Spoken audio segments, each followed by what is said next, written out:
So once we understand that the oscillation has started at the point x equal to 0 at time t, so it takes a delta t delay to reach here. So the oscillation of p and the origin, they have the common amplitude and frequency, but they have a difference in synchronization. इसका time t equal to 0 पे start हुआ है, इसका time t equal to delta t पे oscillation start हुआ है. Okay? So this is from t equal to delta t onwards, whereas that one was from t equal to 0 onwards. So if you look at it, their SHMs are not in phase. They have a phase difference, and that phase difference is nothing but omega delta t, and that is going to depend on x. That's how we will get the relation. So further, we will understand in this that the delay in time for this one's oscillation to start is nothing but the distance the wave has to travel divided by the speed of propagation, okay, where v is the propagation speed of the wave.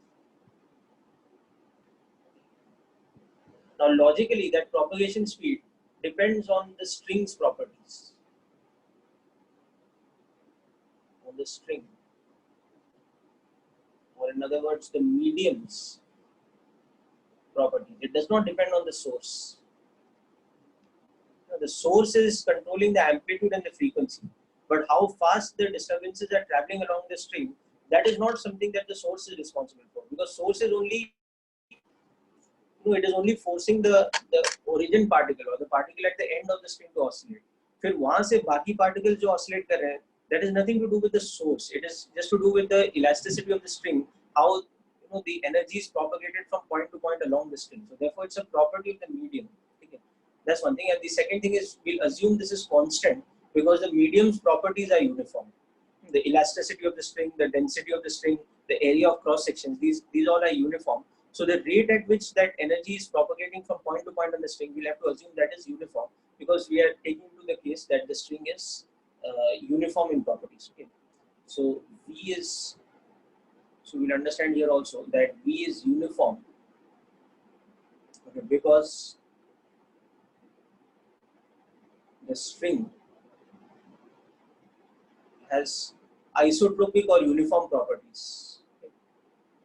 Has isotropic physical properties. So that is, it is uniform everywhere in terms of physical properties. Okay, so that's another point. So that is why the delay in the start of the oscillation of this particle is the distance for which the wave is traveling or the energy is propagating divided by that uniform speed, which is a property of the medium. Okay. So substitute this now over here in this equation. So you can see that we can write the equation of y as a function of x and t as e sine omega into t minus delta t की जगह x by v आ जाएगा, okay, plus whatever phase constant. Now the phase constant is of course again coming from the source's phase constant, because the source's equation was sine omega t plus phi. So this phi is the same as what the source's equation was, but the difference is that there's an additional term which is proportional to x. So we can also write this equation as e sine omega t minus kx plus phi, okay, where k is a constant which is nothing but omega by v, where omega is of course 2 pi into frequency and v is the wave speed. So k becomes accordingly x. So this is another way to understand, okay, how the how the equation of the harmonic wave is derived. Okay. This is more a sort of experimental way to understand this, rather than, or you are imagining an experiment and from that you are analyzing how we would write the equation of motion for any general point t in the given string, provided we are causing a wave to propagate by creating SHM at this point. So some external source, which is a simple harmonic oscillator, okay, it causes this simple harmonic oscillator, this thing, it causes the end of the string to oscillate like this. So this simple harmonic oscillator, this now acts like the source of the wave. This becomes the source of the harmonic wave. So you can see that the source controls the amplitude and the frequency. But the speed with which the wave propagates, that is not controlled by the source. That is controlled by the medium. And therefore K, which further we understood last time, depends on lambda. That becomes the medium plus the source's property. Okay, so hope this is clear.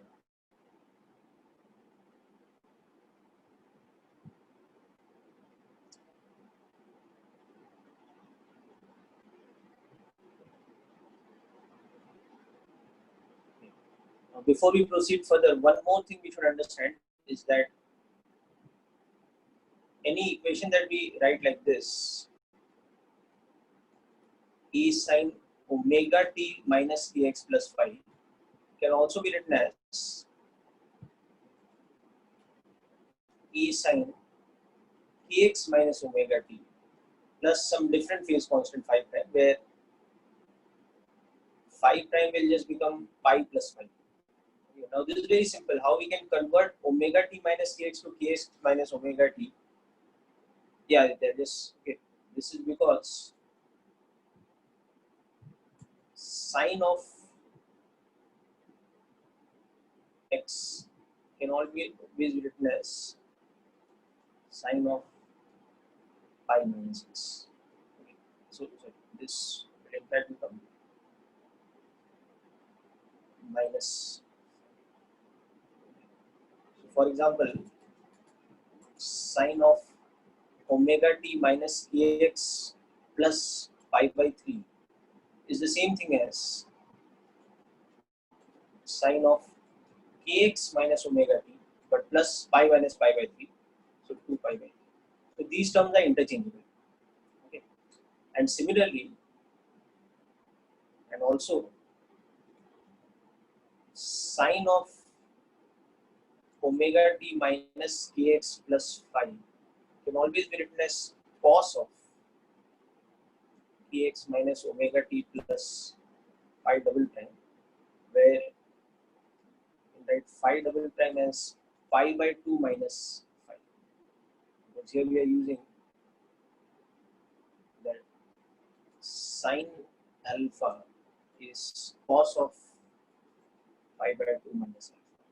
So using this relation, we can convert sine to cos. Or if sine is written in the form of omega t minus kx, we can convert it to kx minus omega t.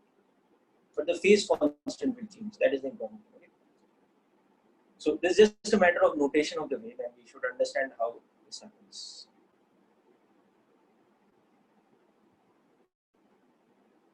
Yeah. So Aditya, you had some question or some doubt in the previous part.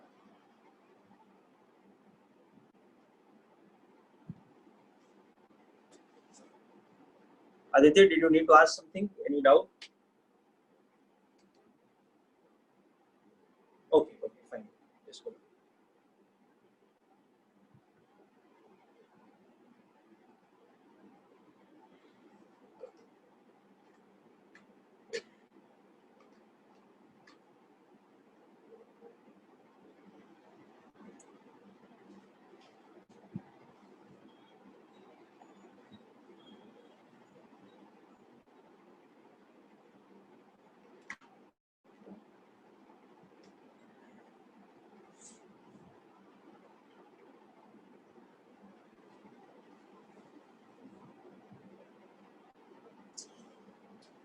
Okay, beta, done.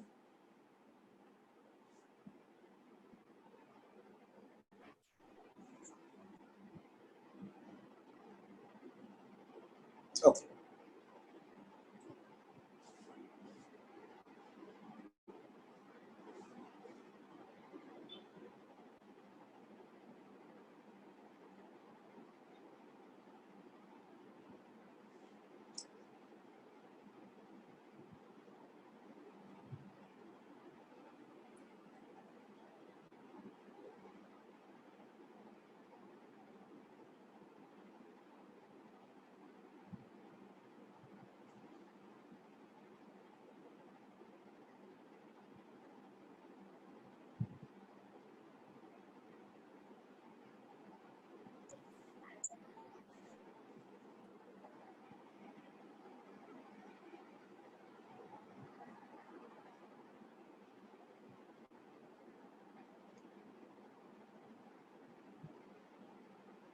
Alright, so moving ahead, make sure you're clear about this also, that the wave equation can be interchangeably written as sine omega t minus kx or sine kx minus omega t, but accordingly adjusting the phase constant. And similarly, that sine can also be converted to cos, but by interchanging the phase constant or adjusting the phase constant.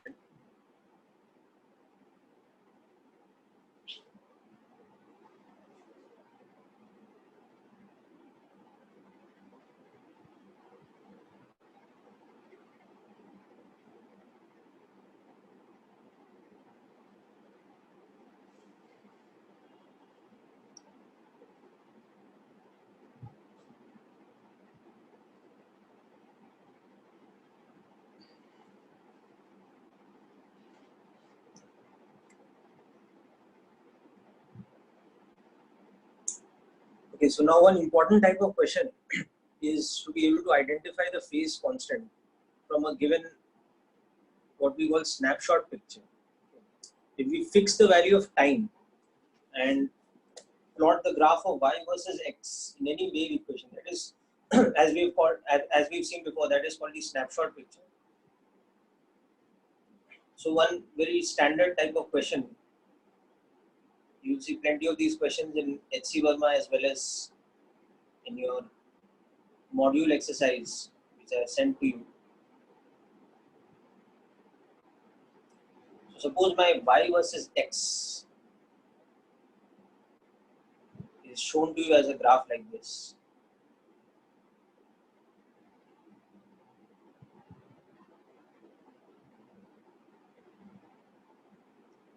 Just a minute.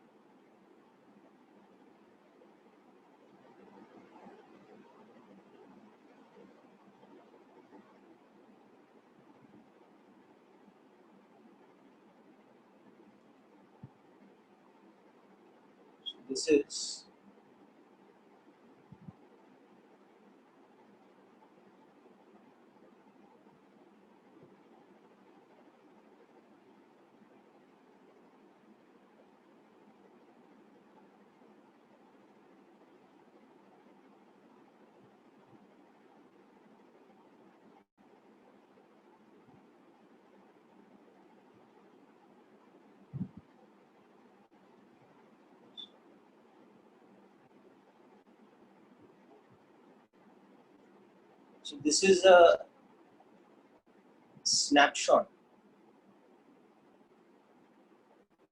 of a harmonic wave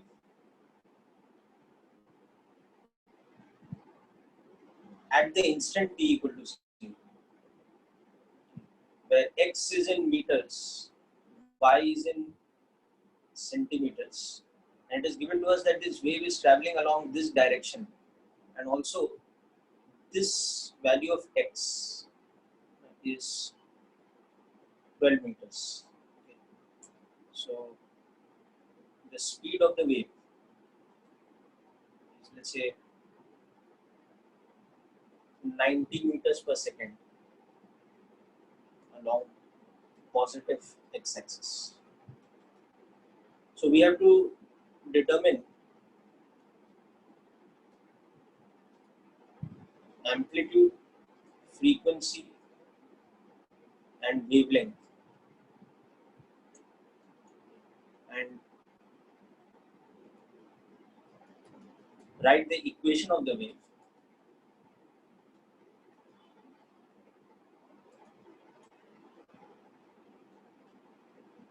And also the position, that is the x coordinate of particles which have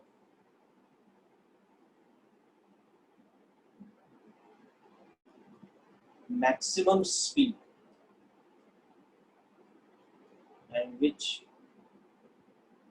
have minimum speed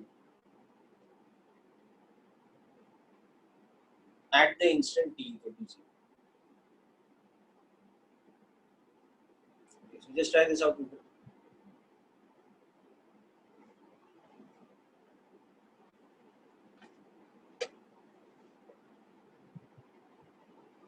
So it's a slightly tricky kind of concept over here because there's no direct way in which you can calculate the wavelength over here from the given diagram, because this that 12 meters is not quarter of the wavelength. It is not going from a point where the graph is having y equal to 0 to a point where the graph is having y equal to minus e. It is some other arbitrary point. So how you calculate the wavelength from that, that becomes slightly tricky over here.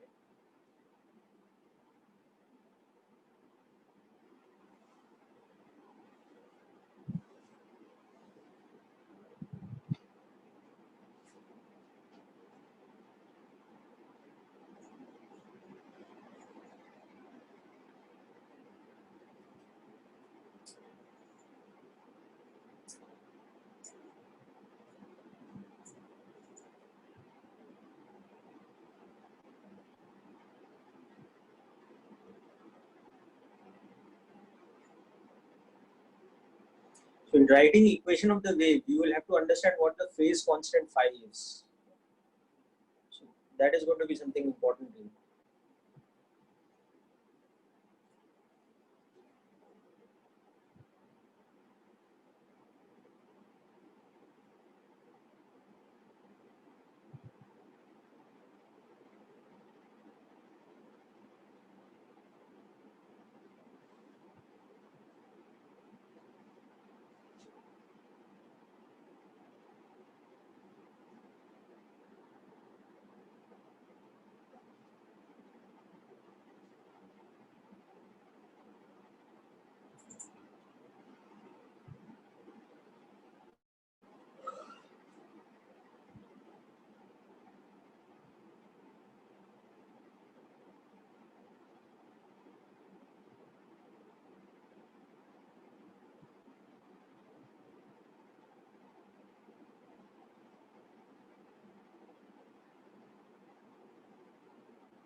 Tell me when you get the answers, people.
Yes, people got the answer or not?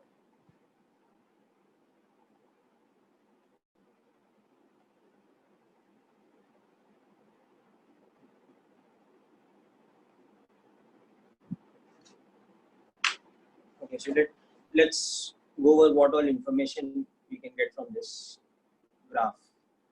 Okay.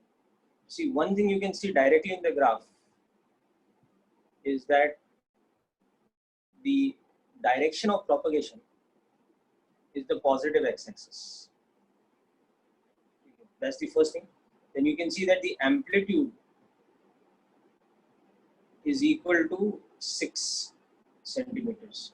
You can also see that y at x equal to 0, t equal to 0 is plus 3 centimeters. All this information you can see at this point. You can also see that y at x equal to 12 at t equal to 0 is minus 6 centimeters. This information, this point's information. This point is given to me, this point is given to me. Okay.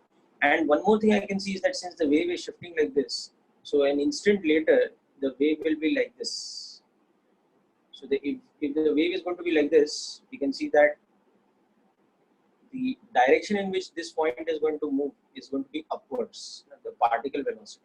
So I can also see that the particle velocity or del y by del t, this thing at t equal to 0 at x equal to 0 is positive. ये सारा information है अपने पास, and of course the wave speed is given to me as 90 meters per second. So this all information is given to me indirectly through the graph. So I have to use this information to determine the equation of the wave. Okay. So since the wave is traveling along the positive x direction, I'll start with the equation E sine kx minus omega t plus some phase constant. Okay. So यहाँ पे ये minus sign क्यों आया? Because the wave is traveling along the positive x direction. Okay. Negative sign is because the wave is propagating along positive x axis. This one. Okay. Where already I understood that the amplitude is equal to 6 centimeters. Now from this I can see that y at x equal to 0, t equal to 0 will become 6 sine phi, and that should be equal to how much? Plus 3. That means sine phi is equal to plus half.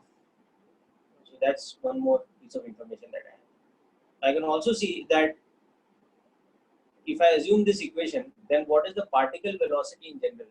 The particle velocity is minus a omega cos kx minus a omega cos kx minus omega t plus phi. So this is the particle velocity. So from this I can see what is the particle velocity at t equal to 0, x equal to 0. Del y by del t at x equal to 0, t equal to 0 is minus a omega cos phi, and that should be a positive quantity. So that means my cos phi should be which kind of quantity? It should be negative. So this is my second piece of information. Understood this? Let's go back to the equation of the wave, okay, and see how I've related it. I mean the graph of the wave, and from that how I've related it. So because the wave is propagating along the positive x direction, I will take the sign between kx and omega t as negative. I could have taken omega t minus kx also, but I have taken just by default kx minus omega t plus phi. The sign is negative. Okay, so this is the wave's equation. The particle velocity del y by del t is given by this. So now I can see that this point at x equal to 0, t equal to 0 is at plus 3 and is going up. Okay. So that means y's value at x equal to 0, t equal to 0 should be plus 3, and del y by del t's value should be some positive form. So that means sine phi should be half and cos phi should be how much? Minus half. So this means that phi is how much? It is 5 pi by 6 or 150 degrees. So cos has to be negative and sine is plus half. So I've got this information.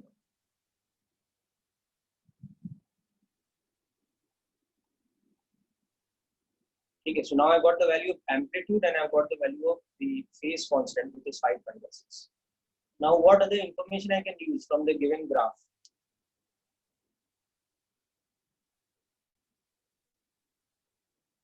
So the other information I can use from the given graph is this one. That 12 पे t equal to 0 पे value कितना बन जा रहा है? Minus of the amplitude. Okay, so I can make use of that. Okay. So also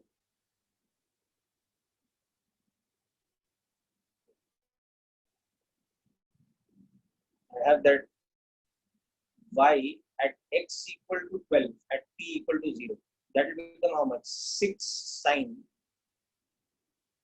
okay, kx. So that will become k into 12 minus omega t, so that's 0, plus 5. So 5 pi by 6. This should be equal to how much? This should be equal to minus 6. Okay. So that means this whole term 12k plus 5 pi by 6, ये term कितना हो जाना चाहिए? This term should be 3 pi by 2. Because sine 3 pi by 2 is minus 1. He's telling us that sine of this thing 12k plus 5 pi by 6 is minus 1. So that means 12k is 3 pi by 2 or 270 degrees minus 1.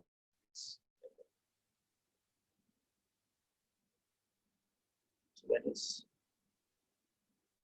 2 pi by 2 or 120 degrees. So that means k is becoming how much? K is becoming 2 pi by 36 radians per meter.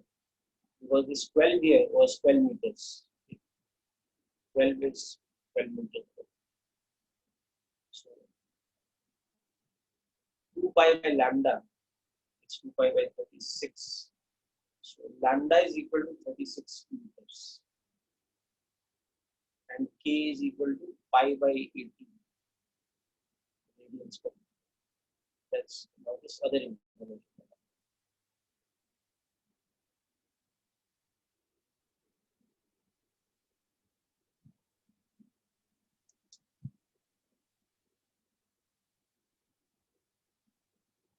ठीक है, understood this now? Is this clear, Aditya? See, it could have been pi by 6 also, but pi by 6 होता है तो sin का value half है, but cos का value positive आ जाता है, negative नहीं आता. Okay, so that is why this one is not the solution in the first quadrant, is the solution in the second quadrant, which is 5 pi by 6. Yes, so this is the slightly tricky thing one has to be careful about.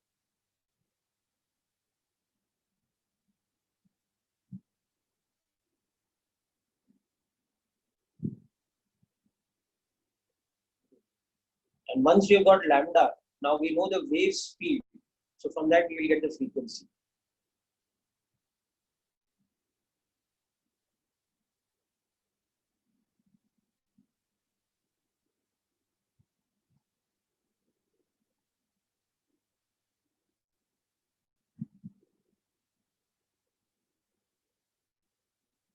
Okay. So wave speed was given to us as I think 90 meters per second or something like that. 90 meters per second. So now since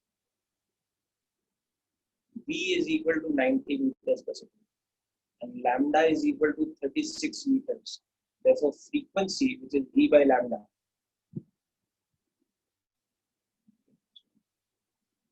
ten by 4 or 2.5 hertz, 5 by 2 hertz. That means every 2 seconds it completes 5 oscillations. And omega is 5 pi radians per second. So my equation of the wave now becomes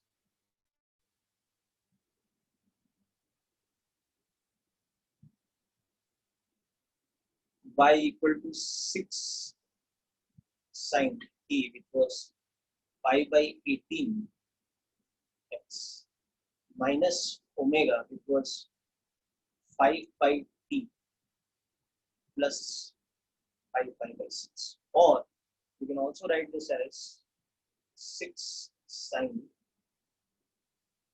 omega t minus kx plus pi minus this, so that it becomes pi by 6. We can also write it this. Okay. Or we can also write it like y is equal to 6 cos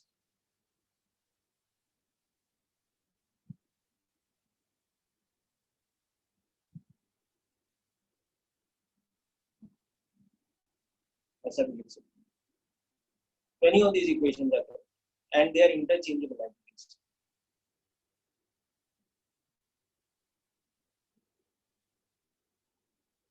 Where y is in centimeters, x is in meters, and t is in seconds.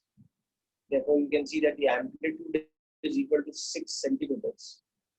The wavelength is 36 meters, and the frequency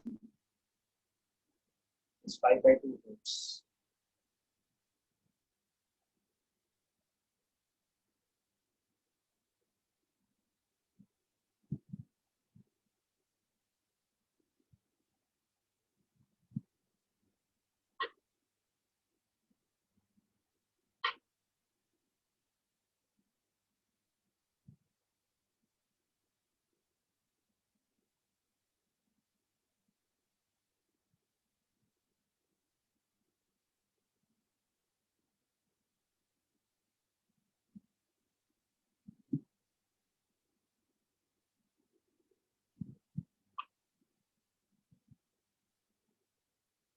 Okay, so now just answer the last part of the question, that is the position of the particles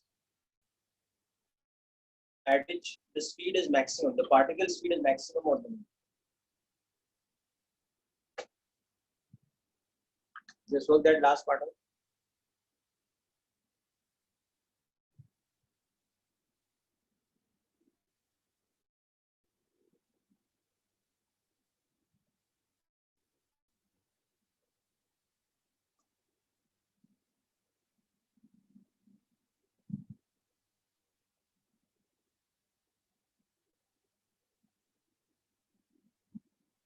Minimum speed means they are at rest at t equal to 0.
Okay, so this thing people we can calculate both by doing a sort of logical calculation from the graph as well as in terms of equation. So if you go by equation, you will understand that you got the equation y equal to e sine kx minus omega t plus phi type of equation. So particle velocity del y by del t. Yeah, I'll just check once. Okay, so that becomes minus k omega cos kx minus omega t plus phi. So therefore, particle speed is maximum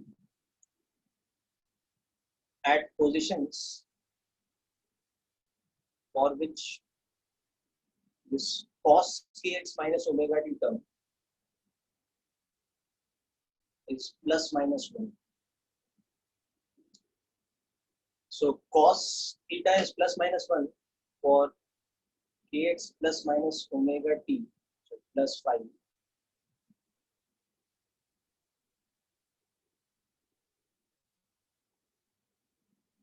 Being how much? So kx minus omega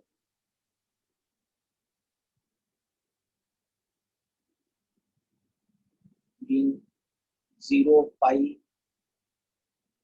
etc. n. So therefore, at t equal to 0, particle speed is equal to a omega or maximum for kx plus pi to be equal to n pi, where n is 0, 1, etc.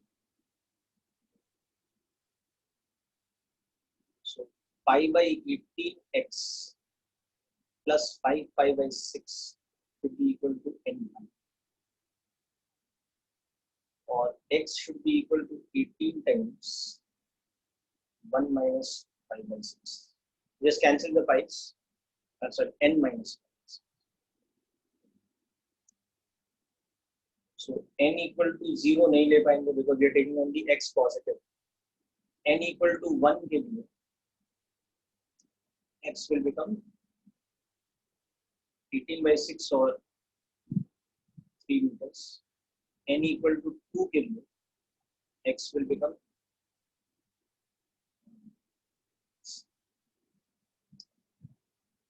wavelength was how much? 36. 18 times 21 and equal to 3 के लिए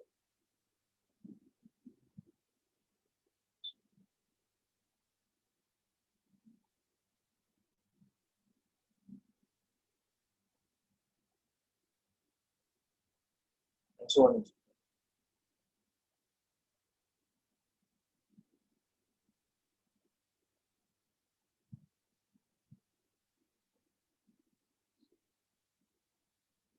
We'll take only positive values.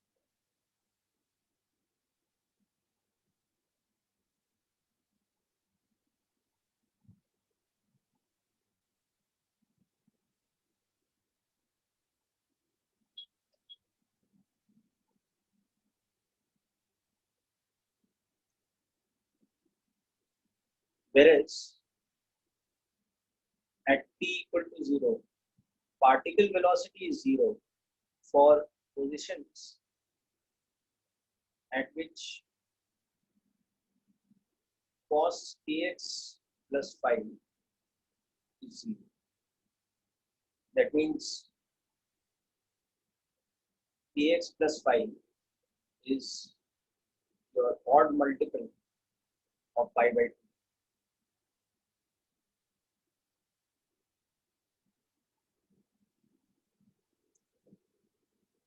So pi by 18x plus 5 pi by 6 be equal to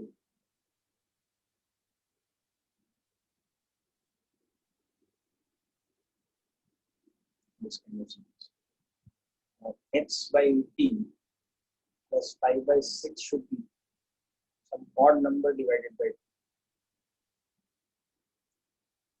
So n equal to 1 के लिए आ जाएगा pi by 18, sorry, x by 18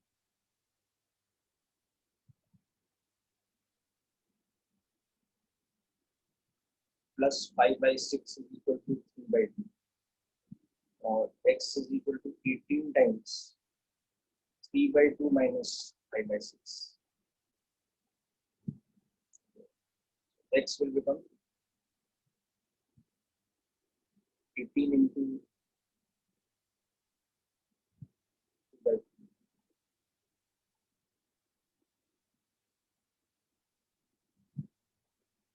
Well, this is the point we'd already seen. Oh, sorry, it should be half. N equal to 1 billion should be half. But that will give us a negative point actually. So that will not be counted in the solution. So इस पैसा करो, let it be like this only. But let's just change this to n equal to 2. So n equal to 2 के लिए 3 by 2 हो जाएगा. It will give us this. Whereas n equal to 1 के लिए you get x by 18 plus pi by 6 is half. Now this would give us x as a negative one. So we will exclude this. Okay. So this is giving us 12. Similarly, when you substitute n equal to 3, you get the value of x as 30. When you substitute n equal to 4, you get the value of x as 48. Substitute n equal to 5, you get the value of x as 56, and so on. Okay, I'll tell you how I've done these calculations fast, because I've done them more by visualizing the graph than by actually substituting these values and doing the question. Okay. I'll show you next how we can visualize the graph and do this. Okay. But first, to understand this whole process.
Okay, so much easier than doing this, trigonometric algebraic kind of solution.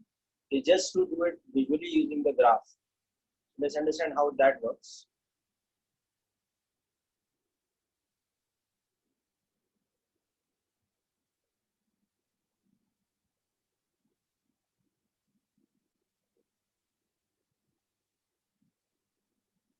Now we had seen that the graph at t equal to 0 was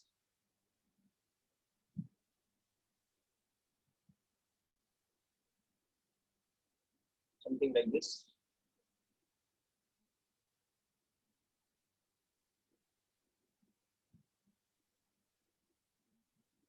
There with my hand drawing.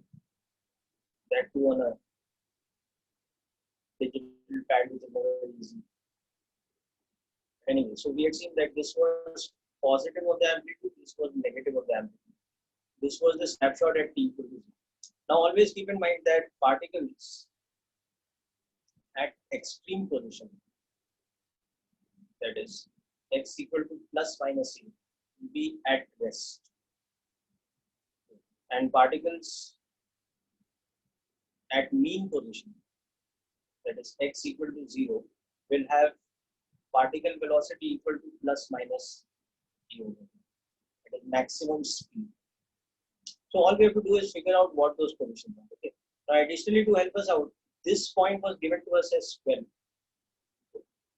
And we also understood that the wavelength was 36 meters. So now it was very easy to understand that which are the points which will have which will be at rest. There'll be these points. This point, the next is this point, the next is this point, next is this point. So these all particles are at rest at particle velocity equal to 0. Now the distance between this point and this point will be how much? It will be lambda by 4 because it's one crest to this. Sorry, it will be lambda by 2. Because crest to peak is half a wavelength. Then the distance between these two will be lambda by 2. And again, the distance between these two will be lambda by 2.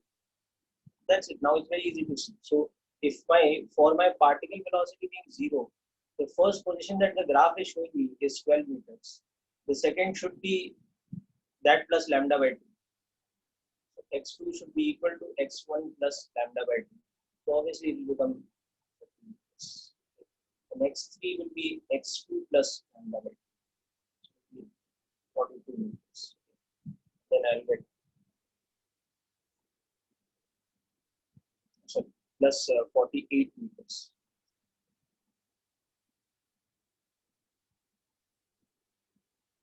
Next will be 56 and so on and so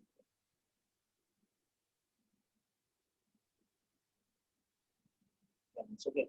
Now similarly, which are the particles which will be having maximum speed? Those will be these particles. This particle, you can see the wave is shifting like this. So it's going up with maximum speed. This particle is coming down with maximum speed. Again, this particle is going up with maximum speed. So I have to now find these. So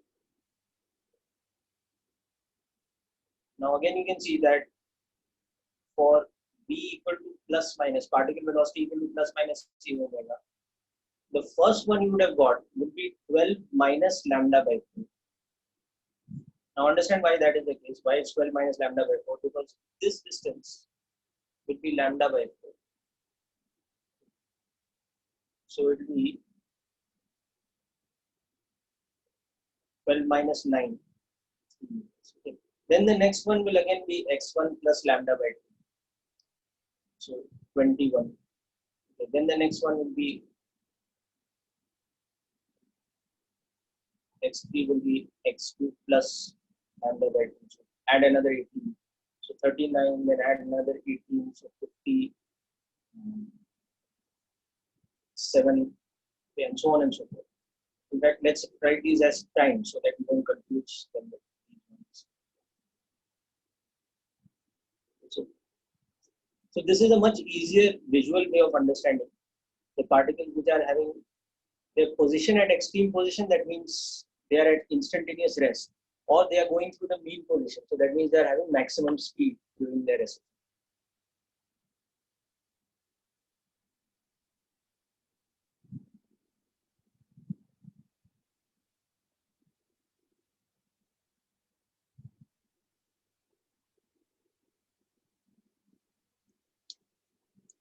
Okay, people, hope this is clear.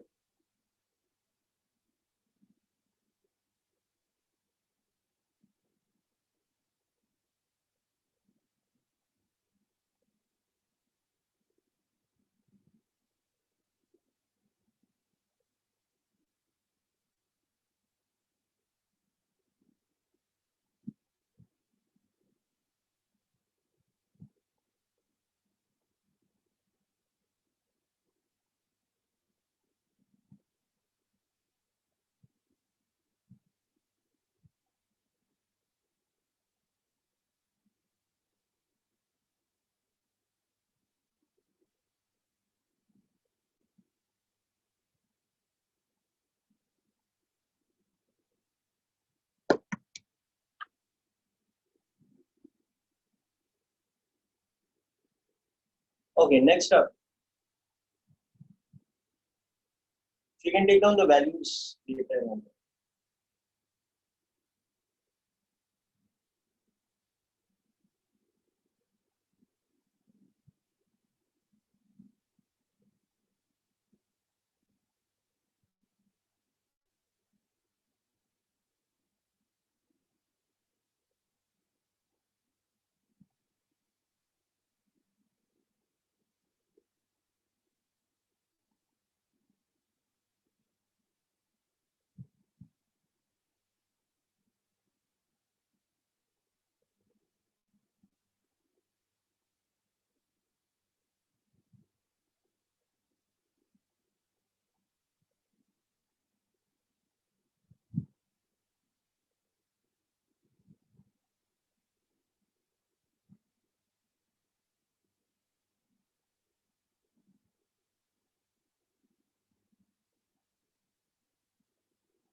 66. Okay, so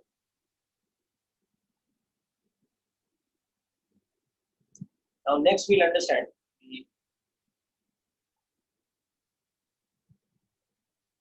propagation speed.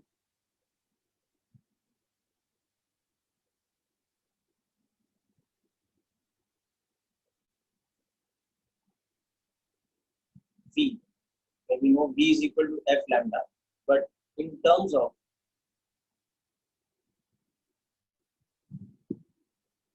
the mediums, that is the strings, physical properties.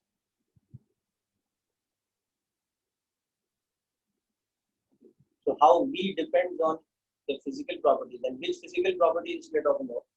Tension T in newtons and linear mass density.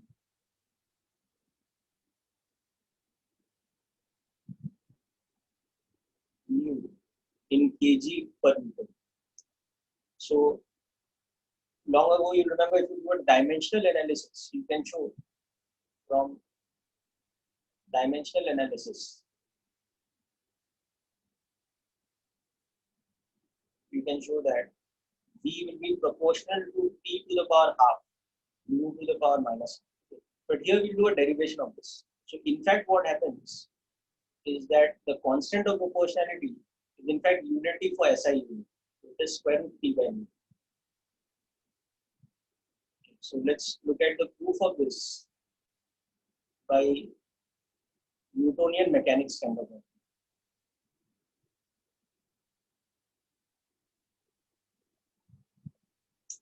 So in this, what we do is, as a wave is propagating,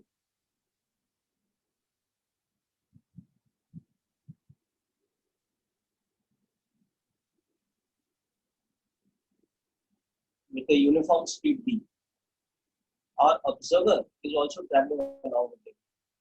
So this is an observer traveling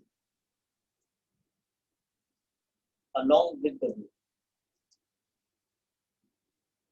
So for him, what happens is that the shape is fixed,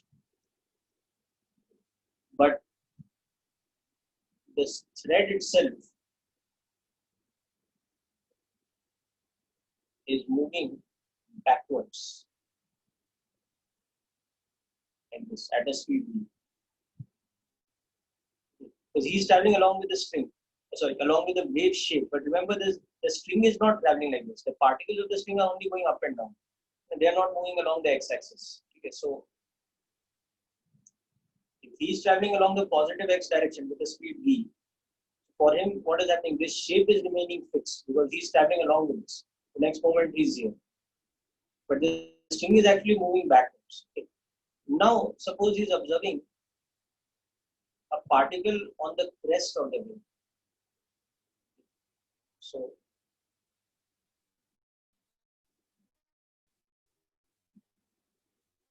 the observer makes a free body of a particle which has mass dm, let's say, at the crest of the wave at that point. So in his frame, what he will see is something very interesting. What he will see is that that particle dm, it's moving with a velocity which is backwards, because it does not have a vertical velocity. Why? Because it's at the extreme position of SHM. But so actually in the ground frame, that particle is at rest. Okay. But this observer, remember, is in the wave stream. So what we understand here is the particle dm is at rest in ground frame, because it is at y equal to plus a of its SHM. It's at rest, but it also has a downward acceleration because it's at the positive extreme. So its acceleration vector is downwards. In fact, its acceleration vector is equal to a omega squared downwards because it's at the y equal to plus equation. That you can see. So it is at rest, but it has an acceleration of del 2y by del t square, which is minus omega square e. So downwards and omega square. So now when he makes the FDD of that, so you'll also understand that that particle is basically a section of the string. If we make a more detailed diagram, that particle, basically this is the shape of the string at that point. It is a section of some length dm. So that dm is equal to mu dl.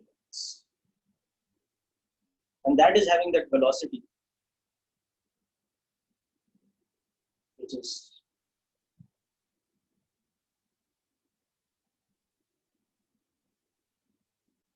backwards like this, perpendicular to its acceleration, which is downwards like this. So because that acceleration is perpendicular to the velocity, so it is which type of acceleration? A is perpendicular to B. That means that A is a centripetal acceleration.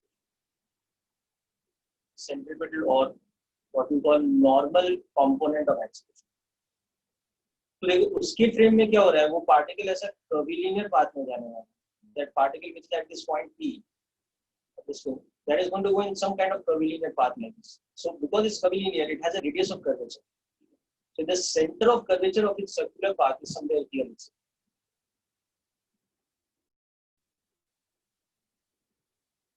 This is the center of curvature of its path. So that particle's path is of radius r.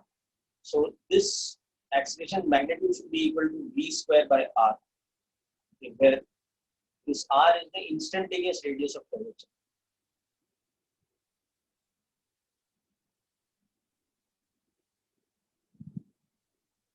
Instantaneous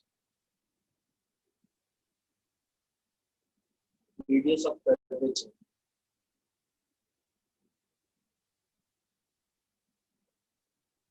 of its path. That particle is. So this is the relationship between E and P. Now let's talk about forces. So the net force acting on the particle would be equal to mass into acceleration. But in this case, we write it as dF because like that. It's a particle of mass dm. So let's apply this. So coming back to this, this is this section of the string.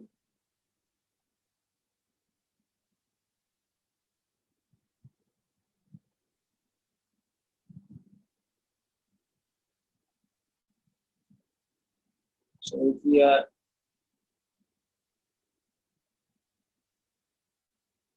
observing that its center of curvature for its circular path is here, then it will be subtending some small angle d theta at the center of curvature.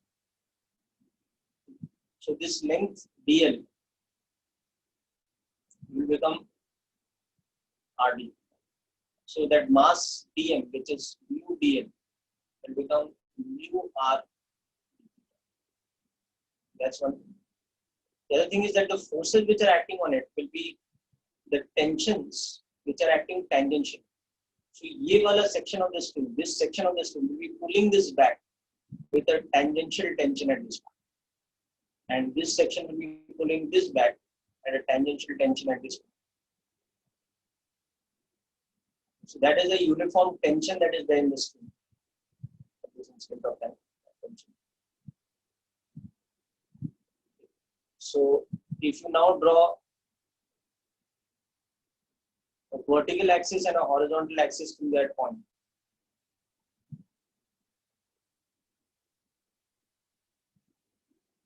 standard mechanics kind of thing, you can see that this angle will be equal to this angle, will be equal to d theta by 2. This is that standard arc and radius kind of concept.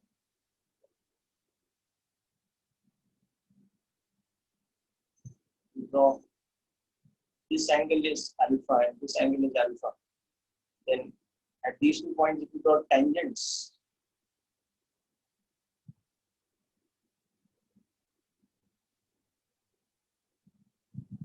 these tangents also at an angle alpha. This concept is applied for that small angle d theta here, which is 2 alpha. So these angles are d theta. So when we write the net force equation now, 2t sine d theta by 2 is the net force. So that is equal to mass into acceleration. That becomes my other equation. So this was this, let's say, becomes my equation 2. And my equation 1 earlier was that acceleration is equal to v square by r. Now, putting the small angle approximation, so d theta is very small. So sine d theta by 2 will be approximated as d theta by 2. So 2t into d theta by 2 is becoming dm into b, which is e, which is v square by r from equation 1. Okay. And further, dm is nothing but mu r d theta. So that d theta will ultimately get cancelled. Let's do that in the next step. So t d theta is equal to mu r d theta into v square by r. So this is quite easily showing us that v is equal to square root of t by 2. This is a Newtonian mechanics or application of Newton's laws to a moving particle kind of in an inertial field. Remember that observer is moving with a uniform speed, not with any acceleration. So he is an inertial observer. It's an inertial frame. It's a moving frame, but moving uniformly. So it's an inertial frame. So application of Newton's laws in inertial frame, and from that we have derived this relationship that the speed of the propagation speed of the wave depends on the medium properties of tension and linear mass density in this particular manner. So just go through this once and make sure all the points are clear.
Aditya, the thread is moving backwards in his frame now because he's traveling along with the wave shape.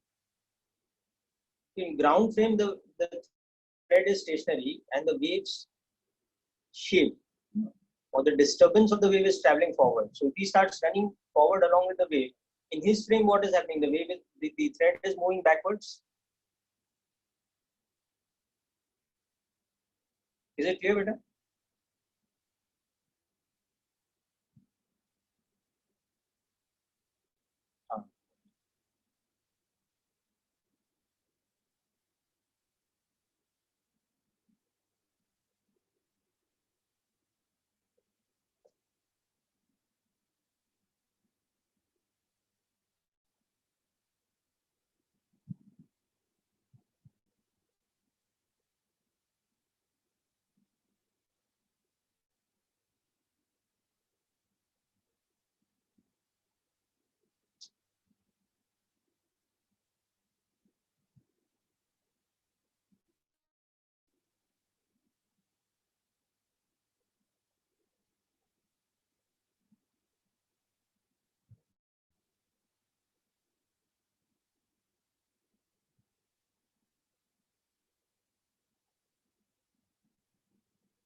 So this is, so for example,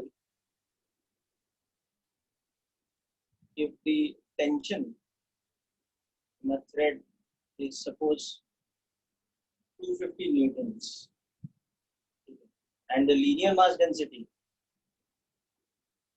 is, let's say, 4 gram per centimeter, then what will be the propagation speed? So V will become square root T by mu. So this mu, which is 4 gram per centimeter, we'll have to convert to SI mu. So it will become 4 into 10 raised per minus 3 upon 10 raised per minus 2. That is 0.4 kg per meter. So this will be substituted like this. So it becomes square root of 250 upon 0.4, which will become, so that is 25 meters per second. So this is a typical example. A light thread will have, actually it will have less than gram per centimeter. It will probably be in order of magnitude of decimal place of gram per centimeter, but still, assume this.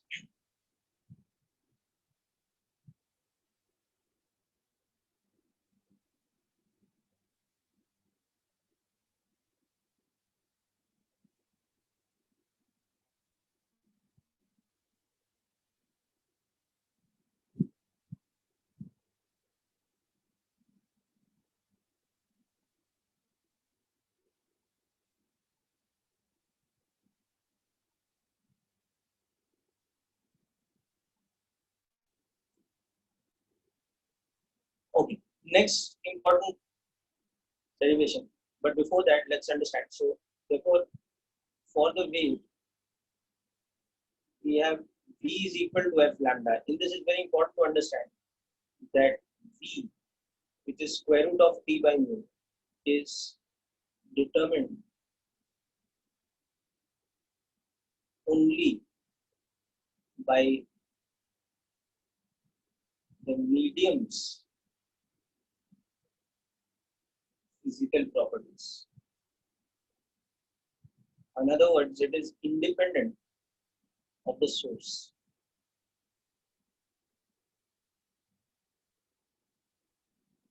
Of the wave. Okay.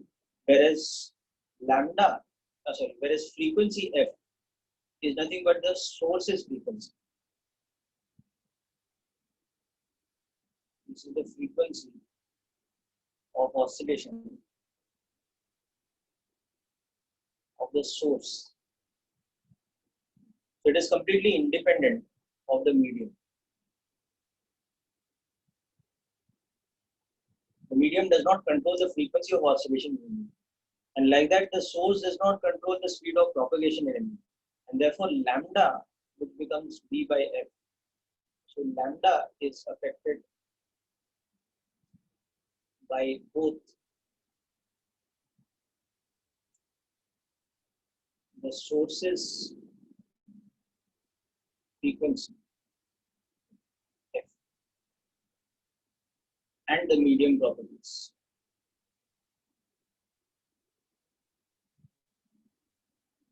Tm. So the lambda is the quantity which self-adjusts according to both the properties, the source's property as well as the medium's property. Whereas the frequency of oscillation of the wave or the wave medium particle's frequency of oscillation is independent of the medium property. It's the source control property. Similarly, the speed is the medium control property. It's independent of the source. So this is something important to understand.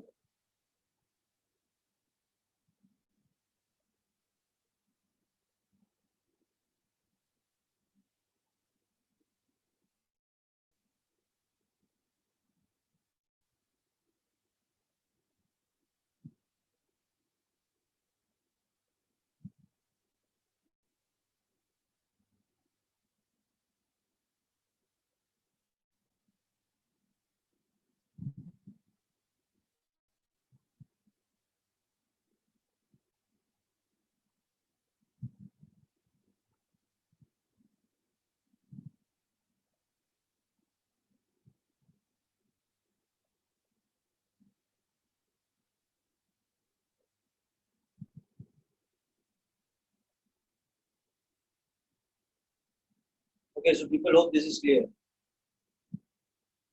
Now next we'll see is the power transmitted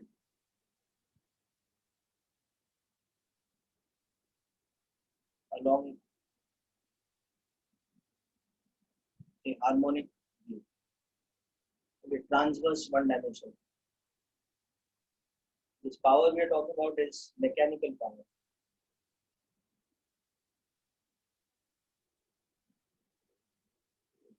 Or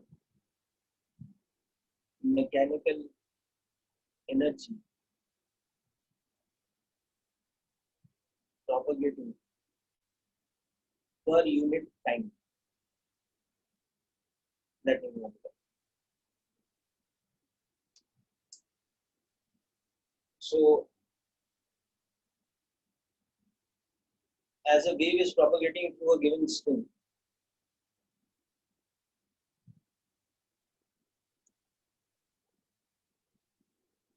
you see that any medium particle, let's say we consider a medium particle dm over here. For the wave equation y equal to e sine omega t plus minus kx plus phi. A section of the thread dx, which has a mass of mu dx, it oscillates in SHM with angular frequency omega and amplitude t. So its particle, so its kinetic energy at x at a time dt becomes half Tm into particle velocity square. So that becomes half dm e square omega square cos square kx plus minus omega t plus, or whatever, omega t plus minus kx plus phi.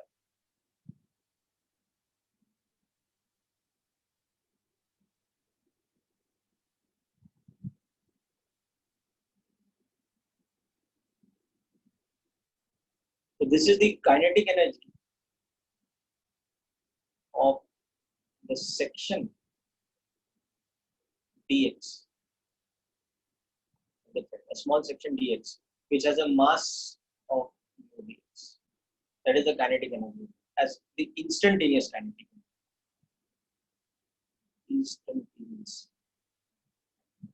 So therefore, its average kinetic energy for oscillation. So therefore, the average kinetic energy of oscillation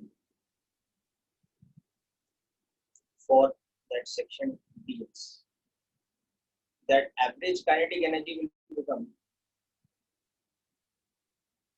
half dm omega square t square cos square omega t plus minus kx plus phi, the average. Why we have to average out the cos square function? Because you can understand here that the rest of the terms are constant. They are not varying with time. So it is some constant into a function of time. So when I say average of that function, it will become that constant into average of that. Now I'll show you separately that average of cos square function is half. So this will become 1 by 4 dm omega square t square. Or that's the same thing as 1 by 4 mu dx into omega square t square. So not 1 by 2, 1 by 4. Okay. So we'll do this calculation separately, that the cos square functions average, because time average of cos omega t function is equal to half. Okay. So we'll do this derivation in a moment, but first just note this down. So that's how we understand the average kinetic energy of oscillation of that particle of thickness dx, or that particle of differential length dx, is so much. How it depends on the amplitude and the frequency of the wave. So just make a note of this section first. Then we'll come to that time average of cos square function also. We'll use integration for that. Like you know how to use integration to find average value of a function from area under the curve. Same kind of concept.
Right. So next, let's understand how that cos function's average becomes half.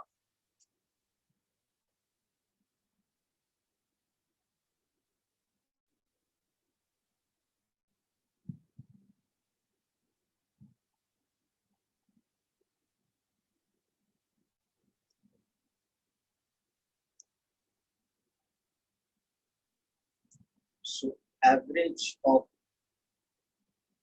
cos square or sine square type of function. So for example, we have y is equal to cos square omega t plus some phi over. because even though वहाँ पे it was actually cos square omega t minus kx plus phi, but we are looking at a particular point. So at a particular section of the string, x is fixed. No? So just think of that minus kx plus phi as some phase constant phi prime, and that phase constant phi prime is available. So now we want to average over time. So basically what you want to do in average over time is that you're looking at the cost function, which you know varies between 0 and 1. The cost square function varies between 0 and 1 like this.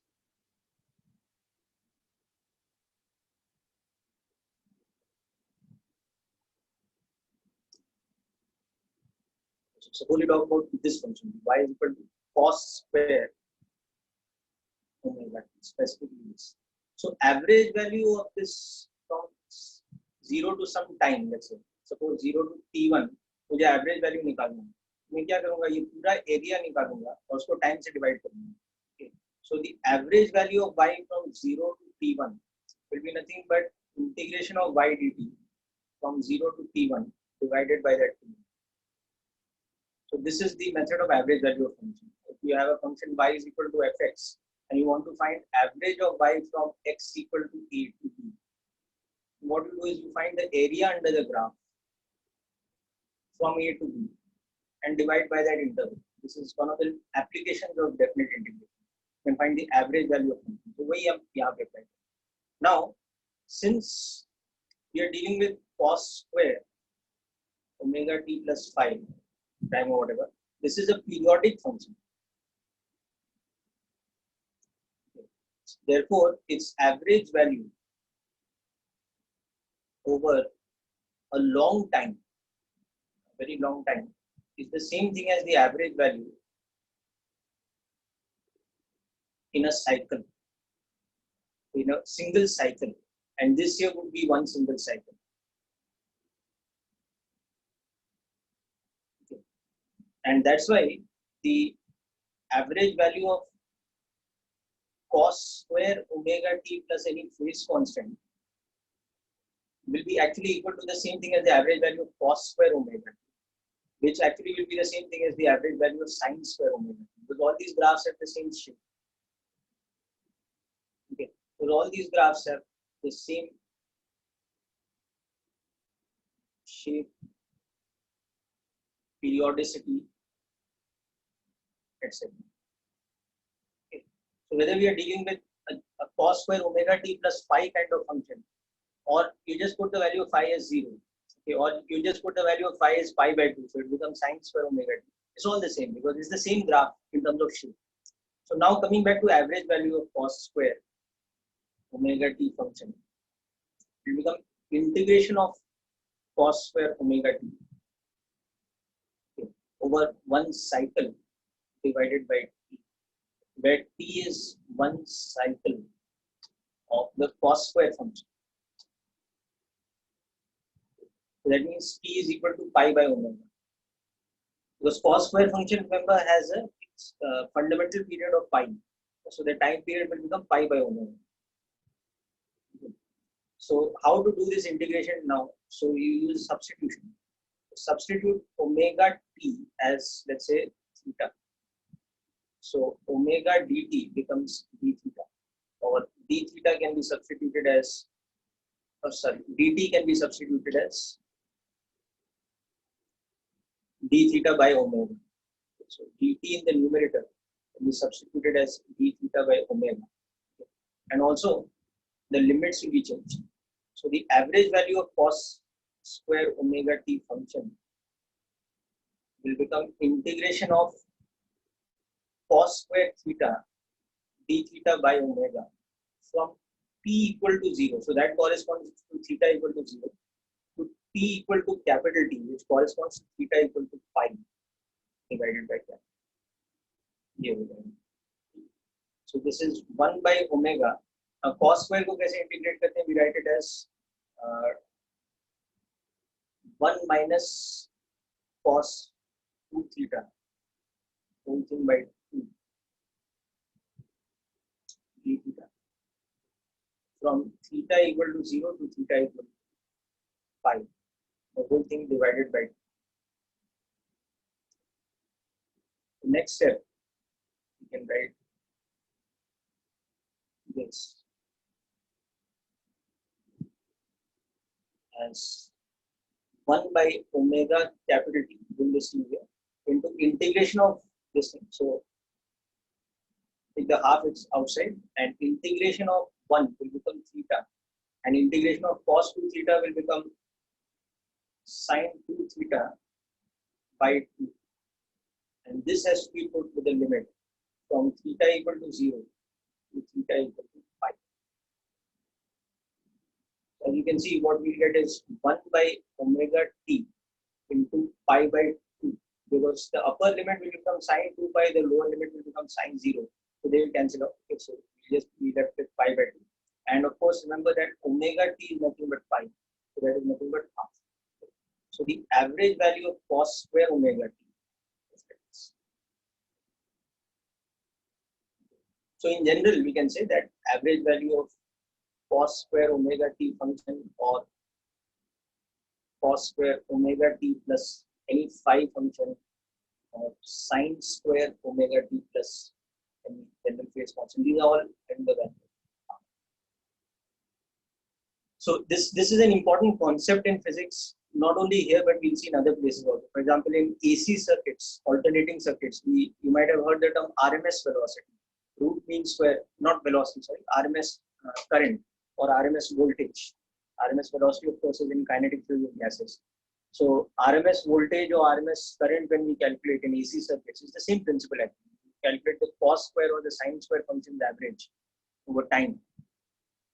Sine square omega t or cos square omega t kind of function average. So that is it. So just go over this section once and then note it down in detail later from the notes. Make sure you understand the steps, how it becomes this.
Okay, so this is how we get this factor of half.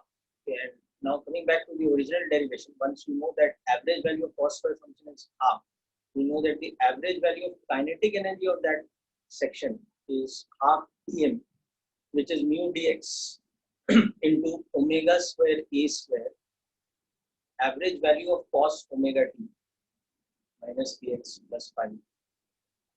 So further that becomes 1 by 4 mu dx omega square t square. So this is the average kinetic energy of that oscillating section dx of the sphere. Okay. So therefore the average mechanical energy, which will become average kinetic plus average potential energy, this is elastic potential energy. By symmetry, the average elastic potential energy will be the average kinetic energy because it is an SHM.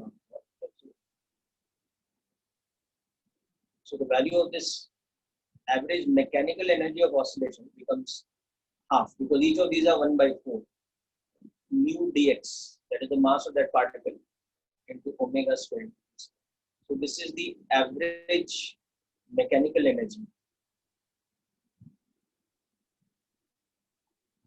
of SHM for that small section dx. Okay. So now the power propagating through the wave,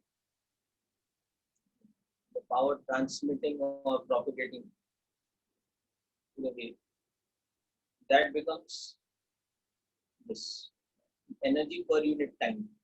So that becomes half mu dx omega square e square by d, by dt, the denominator. Now you can see that in a time dt, dx is nothing but vd. So substituting that, the power becomes half mu v omega square e square. So that dx over here can be in this term, that this dx here, it can be replaced as v dt, and the dt in the denominator cancels out. So, or we can also write this as square root of p mu into omega square into a square, which gives us more clarity about how the power depends on the various properties of the system, because p was equal to square root of t by mu. So remember, t and mu, they are the medium's properties. They are the medium's physical properties. And omega is 2 pi f, where f is the source. The source is frequency of oscillation. So the power, which can also be understood as the power supplied by the source,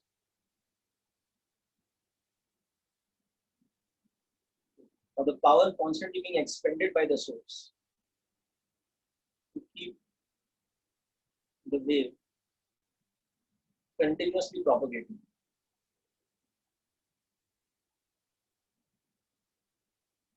So that power is directly proportional to square of amplitude. But also that proportionality depends on the other. So that proportional also depends on all these properties. Properties of the medium, square root t by t mu into the angular frequency square.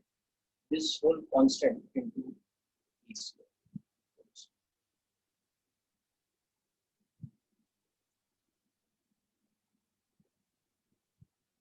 So this is important in terms of your understanding, as well as you have to remember this as a formula. The formula for power transmission through a mechanical wave. To a transverse harmonic mechanical wave, the power transmitted is given by this formula.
Okay, so hope this is clear.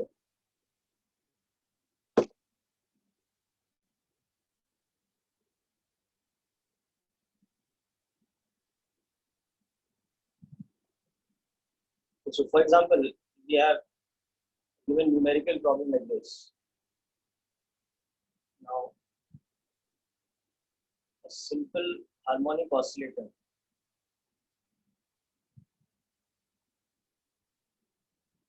with a frequency of 100 hertz suppose was used to produce transverse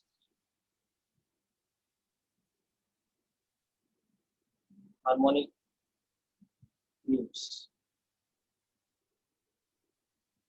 on a string.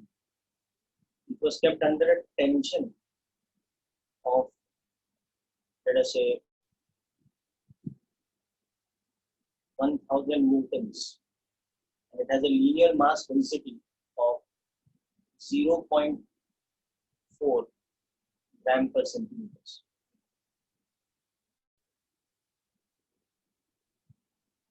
And of amplitude 1.2 millimeters. First of all, find the frequency, wavelength, wave speed of medium particles, sorry, of the wave.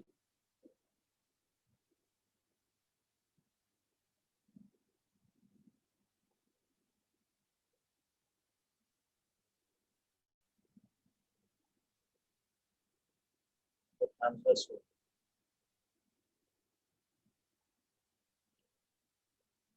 Then find the maximum particle speed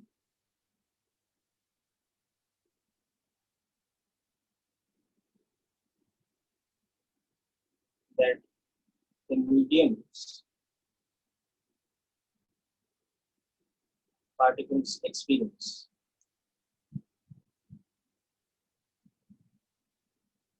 during their passage. Third, find the power supplied by the source. Let's try this out.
Okay, so this is just basically about understanding how the which property determines what.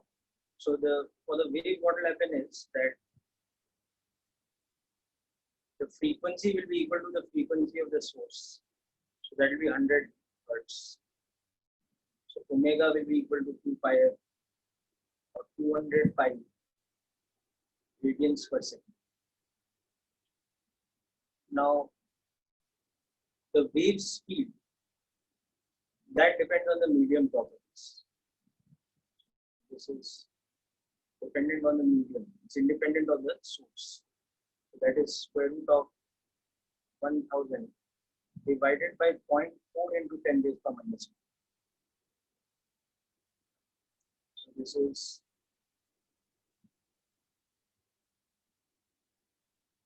10 raised power 5 by 2.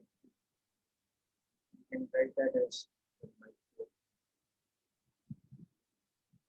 50 root 10 meters per second.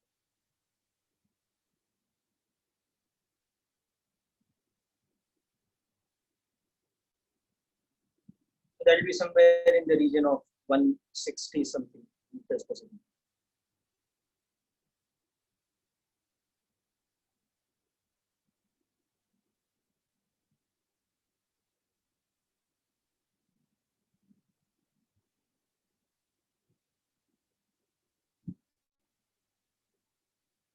This is the propagation speed. So this is the source's property. This is the medium's property. Now lambda depends on this. So lambda becomes v by f. So it becomes 10 by 2.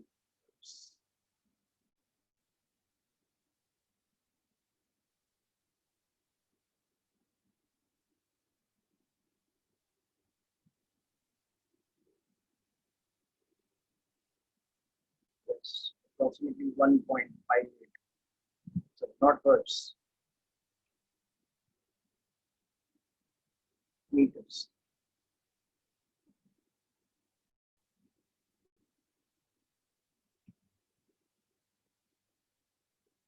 That becomes lambda.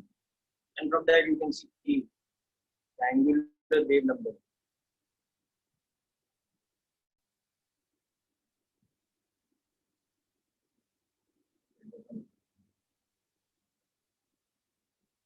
Four pi by root 10, or you can write that as approximately 4 radians per meter, because pi is approximately root 10. So we got all these things. Done. Now you can see that the second part, particle velocity maximum value in a harmonic wave is always k omega. So the amplitude here was 1.2 millimeters, and omega was 100 pi radians per second. So this is going to become 1.2 into pi into 10 raised to power minus 3 plus 2. So in meters per second. So 0.125 meters per second. That will be the particle velocity's maximum value. So that's also pretty simple. All you have to understand is that we are doing SHM with a given amplitude and with the angular frequency, which is related to the source's frequency.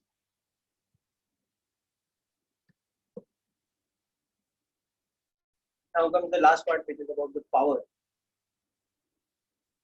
For that, we'll use the formula.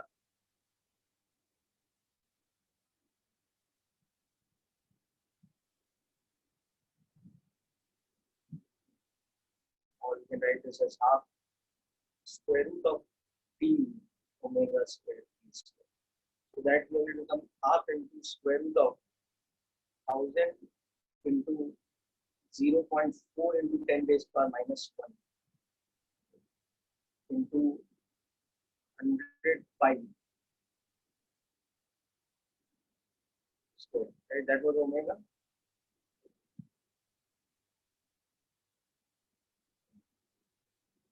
$200 pi. Frequency was 100 hertz. 200 pi square into amplitude, which is 1.2 millimeters. convert that. So this power will come out to be in watts or joules per second. So this will become half into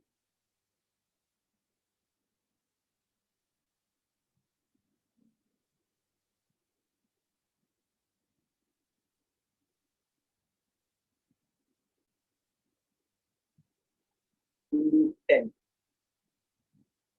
into 4 pi square into 10 raised power 4 into 1.2 square, so that is 1.44 into 10 raised power minus 6 watts. So you can approximate this as 10 into 4 into 10, because pi square is approximately 10. 10 raised power 4 into 1.44, 10 raised power minus 6. So you get now approximately 10 into 5.76 into 10 raised power minus 1 watts. And approximately take this as 3.2 into 5.76 minus 1.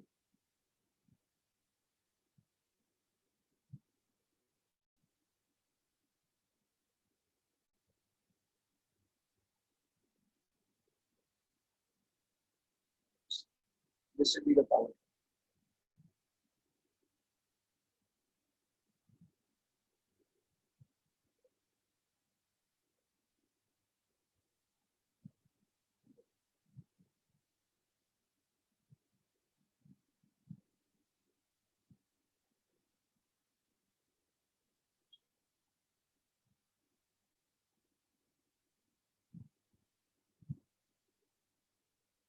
Yes, I will send you a list of questions to do from HC Verma as well as from the module exercises before next lecture. And I'll also be sending you a worksheet of separate problems to work out. But basically, all questions to do with the standard equation of traveling wave and the standard equation of harmonic traveling wave in transverse waves, where in particular we'll be looking at questions with the application of wave speed, power, the relation between all these terms, omega, k, v, lambda, frequency, etc. These kind of things. Now, one more thing we'll see before we end up this question. Now, in this example, suppose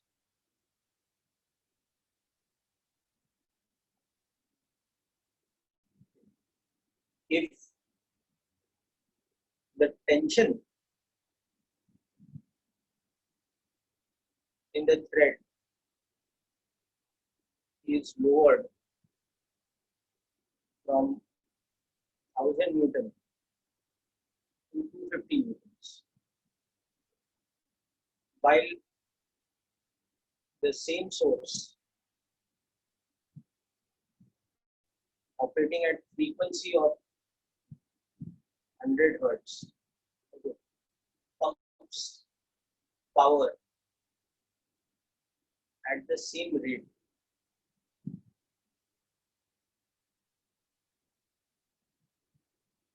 or same wattage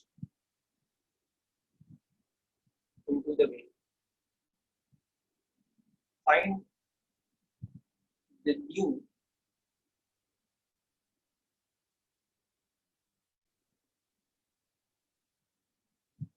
for the wave.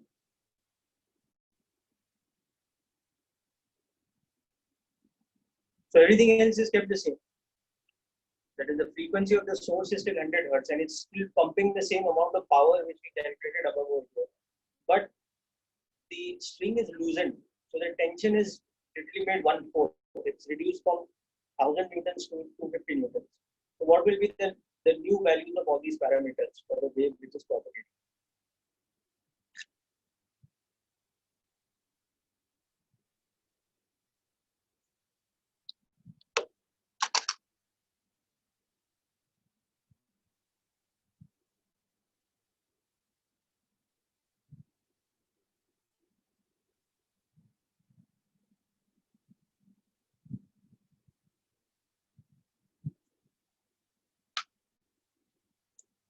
So this is where we have to understand which all parameters are affected by the tension and how they are affected. So you can see that frequency remains 100 hertz because the source's frequency does not change. We have not affected the source's frequency. Give me a moment, guys.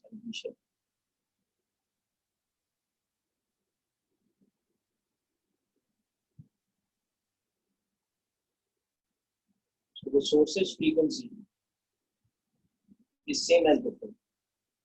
So it remains this, okay. But the wave speed, this now becomes, now let's say this becomes V2. Whereas originally the wave speed was this.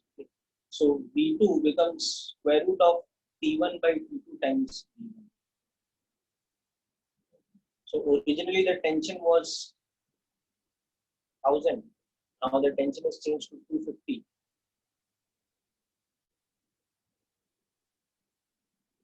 Oh, sorry, this is the other way around. Tension is becoming 1/4, so velocity will become half.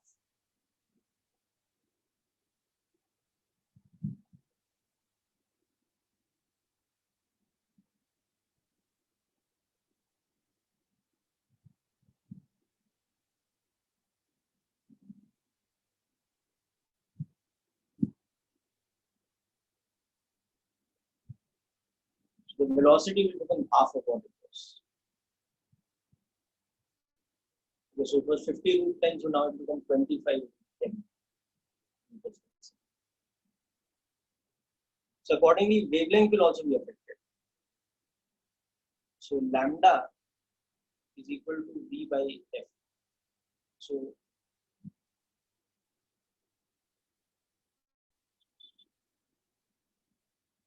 lambda 2 upon lambda 1 will be equal to V2 upon V1. The wavelength also becomes half. What it was.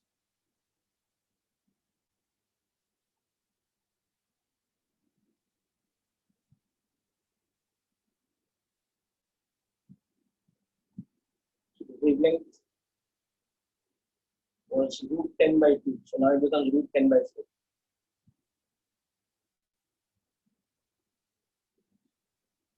But now most importantly, the power given by the formula half square root T mu into omega square E square. So in this case, the power is remaining conserved, but the tension is changing. So the same value of power was once equal to half square root T1 into mu into a certain angular frequency into a certain amplitude square. That is now equal to the same amount of power, but tension is changing to T2. Angular frequency is changing, is remaining the same. The amplitude is changing accordingly. So from this equation, you can see that E2 by E1 square is in fact equal to square root of T1 by T2. So E2 will become E1 into T1 by T2 to the power 1 by 4. Square root ka square root, power 1 by 4. So the new amplitude will become whatever the original amplitude was into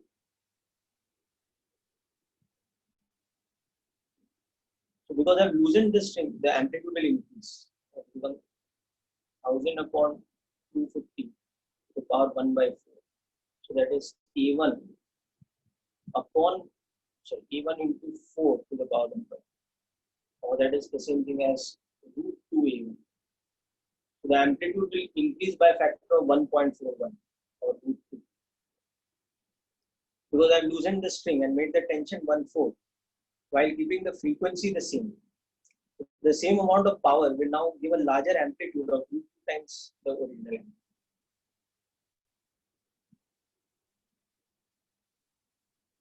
So this last concept is something important to grasp and understand.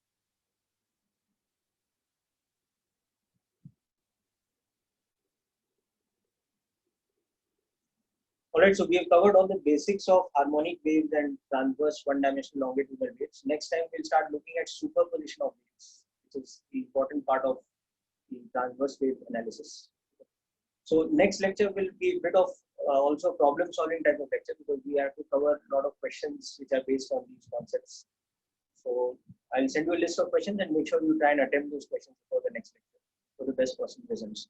Also, if you do a bit of theory reading of the waves chapter from Resnick Halliday or some standard reference book like that, something which is more detailed in theory compared to H.C. Verma.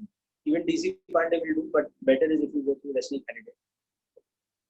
So that's it from me today, guys. I wish you all the best. And don't forget to review your physics paper from Sunday's test and clear any doubts which are remaining.